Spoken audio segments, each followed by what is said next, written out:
Ah, eto nga po yung ano, kasama po sila sa mga bumoto, para mawala si Zubiri as Senate President, ayan. Naka-flash po diyan, ayan po, eto po, ayan, ayan.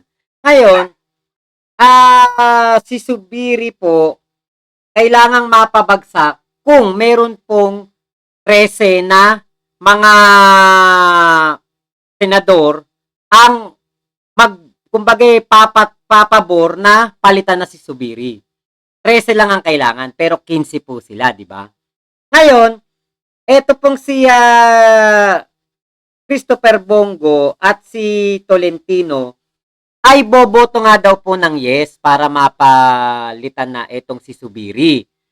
Ngayon, kung talagang nahihiya ka kaya Zubiri, gusto mo nga wag mapabagsak si Zubiri o mapalitan si Zubiri, 'di ba? Ay gagawin mo ang lahat kahit na ba iboboto pa yan ng mga kapartido mo sa PDP, pwedeng hindi mo yan iboto. Kasi hindi naman kailangan na lahat ng nasa partido ay bumoto laban sa kung ano ang ibinoto ng kanyang mga kasama sa Senado. Dahil hindi po tumatayo sa Senado yung sinasabing magkapartido tayo o magkakapartido tayo, magkakatropa tayo. Hindi po ganoon Sabi nga ni Ed Lingaw ng News 5, mas matimbang ang pakikisama ng mga senador sa isa't isa. Yung pakisamahan nila. Kahit na bumoto si Bongo o bumoto si Tolentino, pwede kang hindi bumoto dyan. Nasa sayo yan. Nasa iyo ang pagpapasya dyan. Pero mukhang mahina si Bato talaga. Mahina si Bato. At kung ano ang boto ni netong si Bongo at netong si Tolentino, yun din ang iboboto niya. Parang mahina. Para sa akin ang hina ng kanyang pagiging senador, ang hina ng kanyang paliwanag na kasi PDP laban kami, yung dalawa boboto tapos ako hindi majority dapat. Majority na nga yun, dalawa na nga kagad yun 'Di ba? Kung talagang gusto mo lang naman na makisama kay Senator Mig, ay pwede kang hindi bumoto. Pwedeng-pwede yan. Pwedeng-pwede. Kaya lang nga po, syempre, si Senator Bato, napansin natin, kahit nga doon sa Senate hearing, di ba tinanong nga niya, parang sinabi mo, inuto ako ni Jonathan Morales. Yun ang nakikita natin kay Bato Walang sariling disposisyon. Parang go with the flow, go with the gang, di ba? Parang ganun sige, kung ano, boto nyo, tatama ako, sasangayin na lang ako sa inyo. Parang ganun. Di ba nakita natin kay Jonathan Morales ako alam ko, ikaw ay kaya hindi mo masabi kung sino ang iyong informante. Yun pala, patay na yung informante ni Jonathan Morales daw, anak-anakan ni Marcel Soriano. O, kaya alam ko na hindi mo masabi yung informante kasi meron tayong mga, kumbaga pakikipag-ugnayan, meron tayong parang kontrata doon sa mga informante na hindi natin sila pwedeng isuplong kailanman. Diba parang ganon? Diba? Wag mong pangunahan yung tao, diba? Parang ikaw, inaano mo kagad na ganoon. Kahit na hindi pa sinasagot ni Jonathan Morales, hindi sinasabi ni Jonathan Morales kung ano ang dahilan kung bakit hindi niya masabi kung sino yung informant. Diba sabi ni nung tumagal na, sabi na ni Jonathan Morales, papatayin yun, mamamatay yun. Yung pala, patay na yung informante. Si Jonathan Morales. Nakarating na kay Bato, patay na daw. Kaya, naku, Mario Joseph talaga. Kaya eto, hindi na tayo magtaka kung ang isang Bato de la Rosa, umayon lang. Umayon lang at kumbaga makipag sige kung ano boto niyo, ganun na lang din ako ano tayo Partido Demokratiko ng Pilipinas tayo, PDP laban tayo. PDP lang pala. Ah, lumabas tuloy ngayon na tinraidor niya si Mig Subiri. Diba? Parang ganun ang nangyari.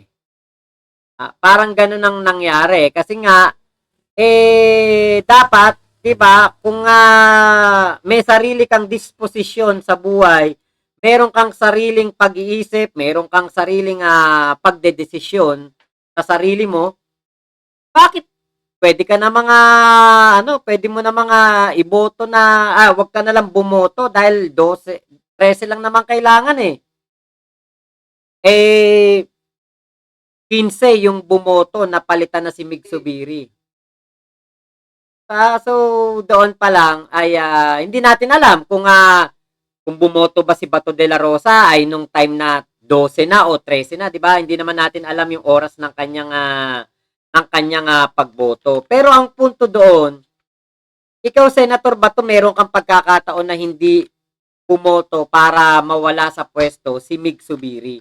So ngayon, intindi ko na. Tama pala yung aking inilagay kanina na title na konsensya si Bato de la Rosa. Kasi totoong nakonsensya po siya. Talagang nakonsensya siya at asan ba yun? Ito yung aking wala pa. Nakonsensya siya kaya umiiyak si Bato. Iyak si Bato, nakonsensya. Yun ang title ko kanina. Kasi yun pala talaga yun pala talaga ang dahilan. Nakonsensya siya. Dahil pinoto niya kahit na pinagtatanggol siya ni Subiri para ipagpatuloy pa niya or kumbaga parang binaybi siya ni Subiri sige lang, tuloy mo lang ikaw committee niyan ikaw ang chairman niya, ang committee na yan. Di kung gusto mo nga, pag-hearing pa ng pag-hearing, gusto mo hanggang 100 hearing. Hanggat hindi mo napapatawag si PBBM at si First Lady, mag-hearing ka na mag-hearing. Si Biden, damay mo na si Biden. Baka mamaya sabihin ni Jonathan Morales, si Putin po kasi ang nagano sa akin. Si Putin po ang nagsabi na na ipa-stop daw po yung pre-operation o operation para huliin si Bongbong Marcos noong senador pa to. Si Putin po, si Putin saka si Biden. Silang dalawa po. Kahit sino na lang kasi pinapatawag. Ayun. Ano nangyari, 'di ba? Nasibak tuloy sa pwesto si Mig-Sub. Nasibak tuloy. Yun na yung nangyari. 'Di ba? Kaya po dito talagang may pagtatraidor po talaga at para sa aking palagay, talagang meron pong nakakagulat na pangyayari dito. Sabi nga nitong si eto sabi ni pakita ko sa inyo yung okay, pahayag nitong si okay. Ayan.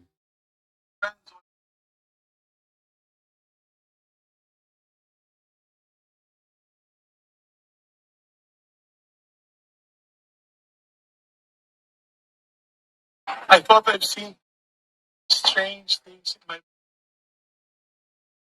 This happens to be the strangest. Kahapon ako heartbroken. And po ako'y dumb. Parang hindi ko mag-gets. Dumbfounded. Parang ginawa siyang tanga. Pero mo iniyak-iyakan ka dun sa Senado tapos bumoto rin pala para mawala ka sa pwesto. Isip talaga mag-grasp. At least alam niya na dinipitahan ko siya ng isang chairman at dahil dyan karoon po ng sakripisyo, ako po yung sakripisyo dyan. Sa posisyon. Okay lang po yan. Let's move on. Pero yun nga lang. Okay lang yan. Tanggal naman na ako sa pwesto. Sabi siguro ni Mig-Subiri. Tanggal naman na ako sa pwesto. Okay lang yan. Wala akong magagawa Diba? yan kasi, di ba, walang permanenteng kaibigan o kaaway sa politika.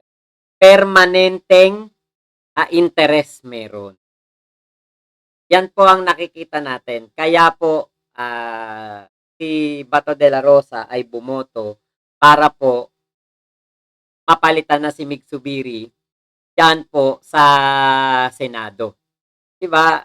Kita nyo, napakarumi po talaga, napakagulo po talaga ng politika. Kaya nga po alam nyo sa totoo lang, kung si Yorme Isko Moreno ay maisip niya na hindi kumandidato sa pagka-senador ngayong 2025 election, hindi na ako magtataka. Bakit? Siguro nakikita naman niya nangyayari sa mundo ng politika, napakarumi, napakagulo, maraming traidor, maraming nakangiti dyan sa harapan mo, maraming umiiyak dyan sa harapan mo. Pero yun pala, pag nakatalikod ka, binoto ka pala para matanggal ka. Diba? Kita nyo yun binoto pala para ikay mawala sa pagiging Senate President. Iyak-iyak pa. Talaga, comedy talaga tong si no? Senator Bato. Kuya Marvin. Ate Marilu, Bednarek. Long time no see Tama ba? Ikaw ba yung dating kung manonood? Bednarek ang apelido. Alala ko yan Bednarek. Ano po napakagulo po ng politika. Napakagulo po ng kumbaga etong yung politika po talaga dito sa atin. Wala kang masasabi talaga na na malinis talaga. Katulad din itong si Mig Zubiri. Ang sabi niya may nag-traitor daw sa kanya o parang kumbaga nagalit daw sa kanya, yung mga matataas daw ang pwesto ay parang ano siya, parang pinagkaisahan siya. Pero hindi, may nakitang mali sa iyo ang mga senador. May nakitang mali sa iyo. Sigurado na meron pong nakakita ng pagkukulang ninyo at sobra kaya Mig Zubiri. May nakakita ng kanyang pagkukulang bilang Senate President na kung saan hinayaan niya lamang si Bato de la Rosa na gamitin ng Senado para maging stage ng mga namumulitika, naninira ng Pangulo, at para siraan ang First Lady. Nagamit yung Senado, di ba? Ngayon, sumobra ka naman sa pag-baby mo sa iyong mga kasama sa Senado kasi hindi mo naman dapat na konsintihin sila ng konsintihin o sabihin mo na meron silang mga sariling komite. Diba? Iayon mo rin sa pangyayari.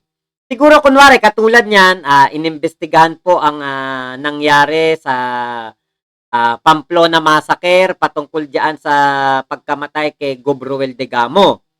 Inimbestigahan po yan sa Senado. Diba? Okay yan kasi hindi naman pagsasayang ng oras yan dahil paghahanap po talaga ng katarungan yan. Kahit nga umabot pa yan ng 10 hearing, diba, ay hinahanap po talaga dyan ay ang katarungan para sa pagkamatay ni Gobruel Degamo. So, ito ay para rin po sa in aid of legislation para po maprotektahan ang mga public servant, ang mga binoto ng taong bayan, mga halal ng taong bayan, para maprotektahan sila sa mga masasamang tao na magbabalak sa kanilang buhay. Diba, baka kailangan dagdagan ng kanilang mga bodyguard, dagdagan ng protection na binibigay ng gobyerno sa kanila. Baka yan po ang, kumbaga, mga dapat na, kumbaga, humaba man ng humaba ang hearing, walang problema. Pero dito kay Bato de la Rosa na napeperwisyo po ang trabaho ng mga taga-PIDEA, ang dami pong mga private citizen na pinerwisyo, pinatawag dahil nabanggit lamang nitong demonyong si Jonathan Morales. Ang daming naperwisyo, ang daming kumbaga na gulo ang buhay dahil po sa katarantaduhan nitong si Jonathan Morales. Tapos wala namang makapagpatunay ng pagdodroga ng Pangulo. Diba, sinabi na nga ng St. Luke's na ang kanilang drug test ay 40 to 50 seconds lamang. Diba? Wala po talagang patutunguhan, wala po talagang mapiga na information dito kaya Demonyong Morales. Wala talaga walang nag-aaksaya lang talaga ng oras, nag-aaksaya lang talaga ng budget ng Senado. So para sa akin, tama lamang na konsintihin mo kung meron talagang hinahanap na hustisya or for legislation talaga. Konsintihin mo kung maganda ang adhikain ng isang senador para sa pagkakaroon ng hustisya sa mga tao at paggawa ng mga batas.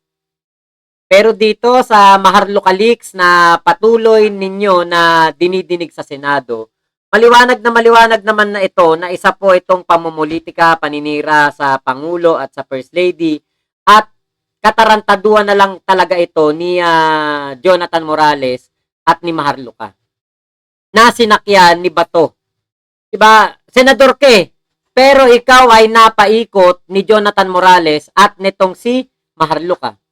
So, hindi na ako magtataka kung tanungin mo doon sa isang PIDEA agent, sa tingin mo, nauto ako ni Jonathan Morales, kayo po ang makakasagot niya. Alam nyo naman po sagot dyan pero lolokohin nyo syempre sarili nyo.